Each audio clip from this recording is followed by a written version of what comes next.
Hi everyone. আচ্ছা দেখি বলো তো এটা কি ফল। দেখো কত গোল গোল ধরে আছে আর গোটা কাঁদিটা পুরো ভর্তি। হ্যাঁ ঠিকই ধরেছো, এটা হলো গিয়ে তাল। সেদিন পাশের বাড়ির দাদা কেটে এনেছে পুরো একদম এক কাঁদি। আর দেখো কি সুন্দর দেখতে লাগছে। এই তো সবে ধরো কচি কচি ধরতে শুরু করেছে, তাই দেখো হালকা করে একটু শ্বাস হয়েছে, বেশি শ্বাসও হয়নি। ভিতরে জলের পরিমাণটা কিন্তু বেশি, আর ঠিক ততটাই মিষ্টি খেতে, কারণ এটা এখন পুরো কচি, তাই খেতে এত ভালো লাগছিল। ভালো। হ্যাঁ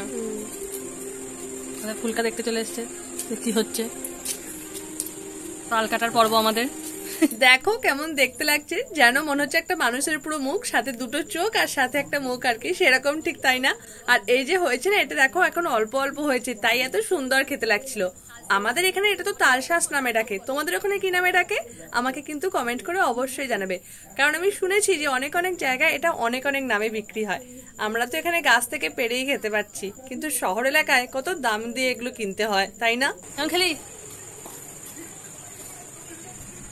জানো তো, তাই বোধহয় এই এত গরম হওয়ার সত্ত্বেও সামারকে পুরোপুরি হেড করে উঠতে পারছি না। কেন বলো তো? কারণ চারপাশে যেদিকেই তাকাচ্ছি শুধু ফলের সমাহার। গাছে গাছে আম, জাম, কাঁঠাল, খেজুর, তাল সবে তো পুরো ভর্তি। দেখো কি সুন্দর ঘরে বসে বসে তাল শ্বাস খেতে পাচ্ছি, তাও আবার বিনা পয়সায়। আর এই জন্যই বোধহয় সামারের প্রতি বিতৃষ্ণা জন্মালেও পুরোপুরি হেড করে উঠতে পারছি না। কি তোমাদের কি মনে হয়, আমি কি ঠিক বললাম?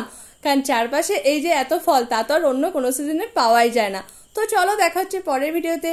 টাটা।